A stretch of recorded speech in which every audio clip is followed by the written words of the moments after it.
Kwata wafua.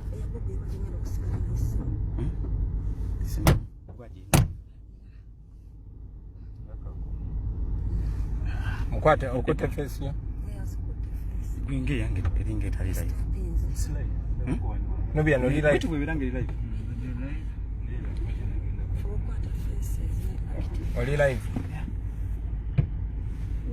Hiyo post. Amufuna the face ya. Face ndifuna. Get them.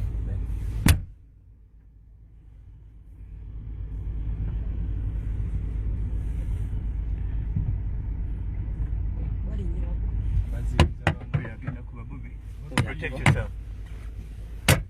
We're protecting